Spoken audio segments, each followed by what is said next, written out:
With just over 2,000 hectares of vines, the Jura is one of France's smallest wine-producing regions, representing less than 1% of the country's total vineyard acreage. And yet, the wines of the Jura are sommelier favorites around the globe. Welcome to the Jura, land of green pastures and rolling hills, beloved for its Comté and Morbier cheese, and of course, its wide range of exciting wines. I am Jacky Blisson, Master of Wine. I'm in the village of Poligny in the heart of the Jura. I've come to discover what makes the region's wines so unique and sought after. Over the next couple of days, I'm going to be meeting with some local wineries, tasting the recent vintage release, and meeting with a local sommelier to find out what to eat with Jura wines.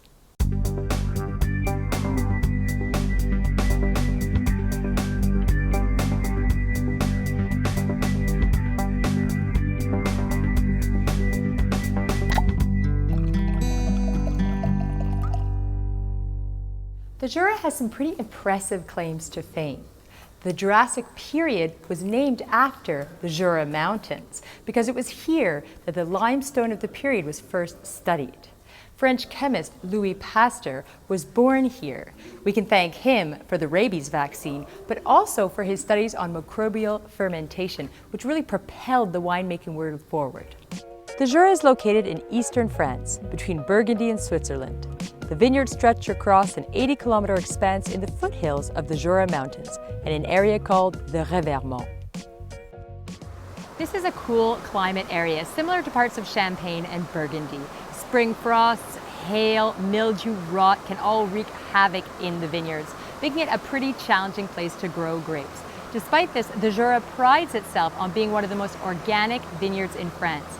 Nearly a quarter of its vineyards are certified organic or biodynamic, and the number is growing steadily.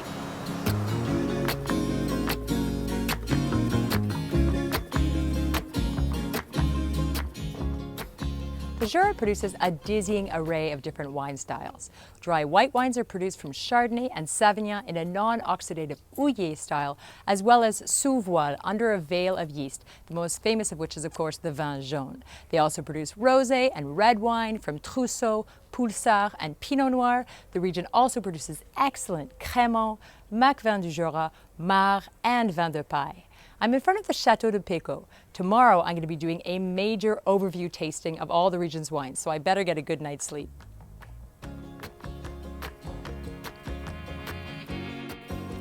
What a morning! While blind tasting 90 recent vintage wines, Olivier from Vin de Jura updated me on the region.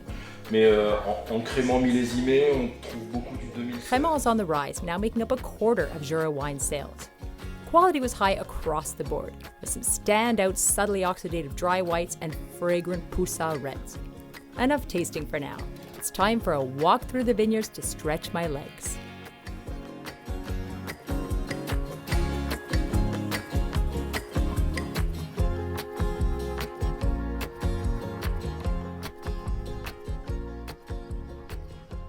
The Jura has 7 appellations, or AOCs, for its wines.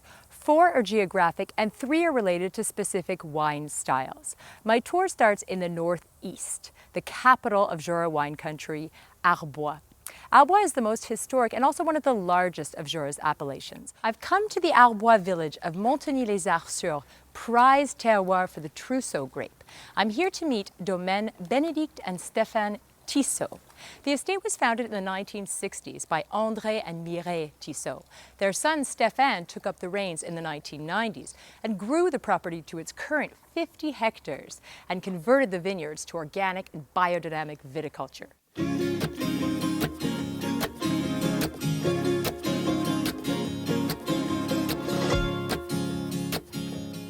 Bonjour Stéphane. Bonjour Jacky. Merci beaucoup pour cet accueil dans cette période bien chargée dans les vignes. Alors on est où? Là ici on est au-dessus d'un lieu qui s'appelle les Bruyères. Okay. Ici on est sur du Poulsard et ici? Ici c'est un endroit que j'aime bien parce que c'est un endroit où on comprend bien la géologie du Jura et pourquoi le Jura est différent par exemple de la Bourgogne qui est juste en face. Okay. La première chose que j'aime bien dire déjà c'est que souvent dans n'importe quelle revue le Jura est classé avec la Savoie en disant c'est vignoble de montagne. Oui. On a des montagnes dans le Jura mais c'est pas là où on fait du vin. Par exemple le clocher que vous avez de l'église de Montigny qui est là-bas juste en face, okay. Le clocher a 320 mètres d'altitude. Alors vous voyez, il n'y a pas beaucoup de vignes au-dessus de 350 mètres, il n'y en a pas beaucoup. Il y a 80 millions d'années, la Bourgogne et le Jura ont été enfin séparés. Donc la plaine de la Saône s'est créée, puisque donc sur 80 km de large, donc une grande vallée s'est créée par affaissement. Ouais. Le coteau bourguignon s'est retrouvé face au coteau calcaire jurassien. Les Alpes, quand elles se sont créées, elles ont fait énormément de pression et amené énormément de pression de ce côté-là. Donc le massif du Jura s'est créé, mais en même temps les Alpes ont continué à pousser.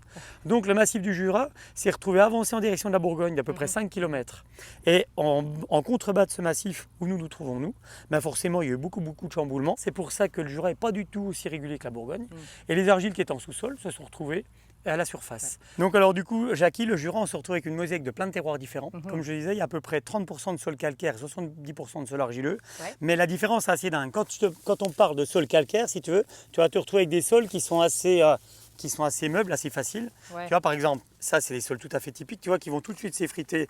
Et viens voir maintenant le sol qui est juste en face. Okay. Donc là, il y a un chemin qui sépare d'un côté des sols calcaires et de l'autre côté des sols argileux. Et tu vois les sols qu'il y a juste en face, ça n'a rien à voir du tout. Ah donc ouais. Ça, c'est les sols qui sont beaucoup plus humides, collant, beaucoup moins drainants. Oui, et ça, c'est les vrais sols argileux. C'est vraiment de l'argile. Hein. Ouais. Tu sais, ça, c'est dessous, c'est ce qu'on appelle la marne bleue qu'elle a dessous. Donc ça, c'est Poulsard qui aime ce type de Poulsard sol. Savagnin sera toujours donc sur les sols argileux.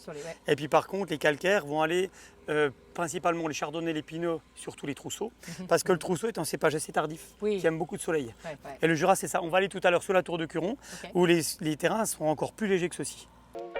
It was hard to say goodbye after such a fascinating tasting through Stéphane's extensive range of site-specific crémants, dry whites, reds, and Vin Jaune. At Tissot, the Jura's rich terroir diversity definitely comes through in the glass. I'm heading south now to the beautiful medieval village of Château Chalon, and I can't wait to meet my next winemaker. Château Chalon is the smallest of Jura's appellations with only about 60 hectares planted, but it is still hugely significant because it's the birthplace of the Jura's most iconic wine style, Vin Jaune. I'm here to visit Domaine Macle, one of the most iconic producers of Château Chalon. The estate is run by the 5th generation Laurent Macle, and I'm going to learn more about the mysterious Vin Jaune today. Bonjour Laurent. Bonjour. Je vois que j'arrive au bon moment. Donc pour Château Chalon, on est bien d'accord, on n'est que sur du Savagnin. Oui, Savagnin pur, 100%. Qui est planté sur le coteau qui entoure le village. Voilà, sur une 50aine d'hectares. Et là, on est sur quand même des pentes assez raides. Oui. Et ça, c'est plutôt en exposition sud-sud-est. Oui. Et qu'est-ce qui fait de Château Chalon un terroir d'exception pour le Savagnin pour produire des vins jaunes? Alors, les fameuses marnes bleues, cette terre bleue, feuilletée, mais surtout aussi cette colline qui est autour des vignes et qui protège des vents du nord. Et qui va nous permettre d'attendre et que les raisins mûrissent bien. D'accord. Okay. Mais surtout avec ces collines, on a des éboulis calcaires et ce qui va amener ce côté salin. Oui, cette fraîcheur qu'on trouve. Donc on vendange à la main, j'imagine. Et puis après, on fait une fermentation assez classique. Oui, comme un blanc normal. On fait une fermentation alcoolique, il y a un soutirage. Après, on fait la malo, le lactique, il y a un soutirage. Et puis après, on va les mettre en vieillissement. Donc j'attends que les caves se réchauffent pour que le voile se fasse assez rapidement. Oui. Je remplis les tonneaux entièrement et puis au bout de 3-4 mois, il y a un petit creux déjà, donc on ne remplit pas, il n'y a pas de houillage, il y a un petit creux et le voile va se poser sur le vin. Donc les tonneaux ne sont jamais lavés ni désinfectés, donc c'est très facile, les levures sont là. Donc c'est pour ça qu'on n'en touche plus. Au bout de 3-4 mois, déjà, les levures vont se poser sur le vin. Donc c'est facile de faire un vin jaune. Oui. Mais il faut quand même, quelques fois par an, vérifier. On goûte 2 fois par an pour voir l'évolution. Vin Jaune is prized for its unique, nutty, savory flavors and impressive ageability. Laurent poured wines dating back to an unforgettable 1979 Tradition Cuvée. Afterwards, we took an invigorating hike through his Puy Saint-Pierre vineyards. The site is a labor of love to maintain, but the pure mineral expression of its Savagnin is worth the effort. I'm continuing on now in my southwestern trajectory into Chardonnay territory. The Jura's other 2 geographic appellations are L'Étoile, a small limestone-rich appellation really prized for its racy, mineral-driven white wines, and the Côte du Jura.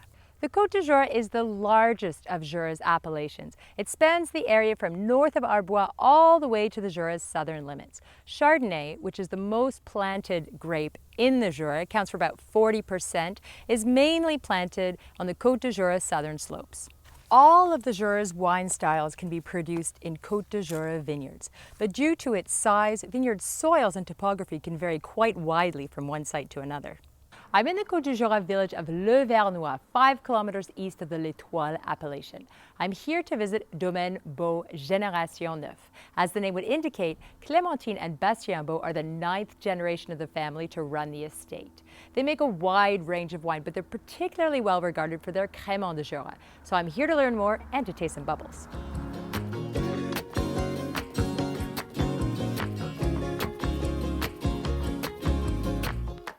Bonjour Bastien. Bonjour. Qu'est-ce qui fait beau aujourd'hui enfin?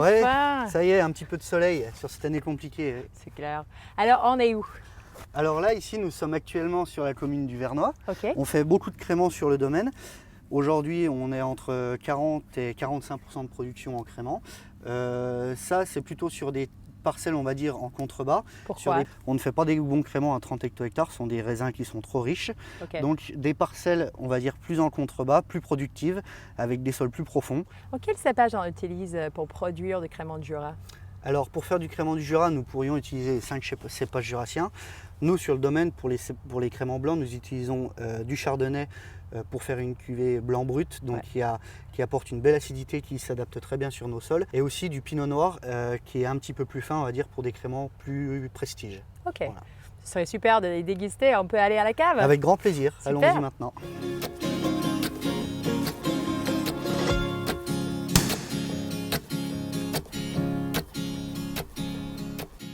Alors, nous ne revendiquons pas le millésime sur la bouteille. En revanche, nous sommes sur un crémant 2019. Oui, on sent vraiment le chardonnay, ce côté, comme tu disais tout à l'heure, très croquant, très frais. Ça, c'est un vin qui est super facile à boire. Vous servez ça plutôt à l'apéro ou Oui, nous, ce sera ça, oui. Apéritif, quand on reçoit des gens. Après, si on va sur un événement un peu plus prestigieux, on partira sur la cuvée qu'on goûtera par la suite. Donc voilà, notre deuxième crémant, nous allons goûter maintenant. C'est notre crémant brut sauvage qui est fait donc avec 30% de pinot noir et 70% de chardonnay. Là, on parle de crémant prestige parce que c'est vrai qu'on a plus de complexité de par le pinot noir qui rapporte cette matière qu'on n'a pas forcément sur un 100% chardonnay. Effectivement. Et l'élevage de 24 mois qui lui donne beaucoup plus d'élégance, de finesse dans les bulles, plus petites, tout aussi persistantes, tout aussi nombreuses, par contre plus subtiles. I could have kept chatting and sipping those fantastic crémants with Clémentine and Bastien all day, but it's market day tomorrow and I have to be up early for an important meeting. Donc demain matin, 9h30, au marché d'Arbois. Super, Jacky, avec grand plaisir. À demain matin. Bis, ciao. All of this wine tasting has made me hungry, so I'm headed to the Arbois market to find out what foods pair best with Jura wines, and I'm seeking out some expert advice. Local sommelier Philippe Troussard is a meilleur ouvrier de France, a title only given to the most accomplished of French artisans. Bonjour Philippe. Bonjour Jacky, comment ça va? Ouais, super bien. Tu vas bien? Ravi d'être en Arbois. Bah écoute, capitale des vins jurassiens, bienvenue, très content de t'accueillir. On met les masques? On met les masques quand même. Ça fait partie de l'actualité. Allez, on y va. Quels sont les accords classiques des vins de Jura? Par exemple, le vin jaune avec la volaille au vin jaune et morille. Ah oui. Dans le Jura, on a des très belles volailles qui sont cuisinées avec une sauce au vin jaune et quelques morilles, c'est fabuleux, ça fait partie des accords normaux et classiques. Tous les vins blancs typés, en général, sont aussi admissibles avec le fromage. Oui. Dans le Jura, on fait partie des régions où il y a le plus d'appellations d'origine protégées de fromage et le comté est admirable. Le comté est inévitable avec les vins blancs typés. Ça me paraît évident. Après, l'avantage par exemple d'un vin rouge classique comme le Poulsard, qui est un cépage tout-terrain. Quand je dis cépage tout-terrain, c'est-à-dire qu'on peut aussi bien l'accompagner avec une truite des planches. C'est un cépage rouge qui a peu de structure tannique, qui est toujours porté sur le fruit. Et ça donne un avantage, c'est que finalement le vin est flexible et il laisse vivre finalement des plats plutôt tendres comme le poisson. Et le crémant? Alors le crémant, toutes les parties un peu iodées, sur des crémants qui sont parfois non dosés, on peut dire, c'est un peu la mode. Il y a cette finale un peu salin. Exactement. Et tout ce qui est un petit peu poisson fumé, ne serait-ce que par exemple une anchoyade, tout simplement une tapenade d'olive aux anchois, quelque chose de simple, classique. Ça fonctionne très très bien. Oh, ça donne envie de Ah bah oui, ça donne envie de prendre un verre de grignoter. bulle. Exactement.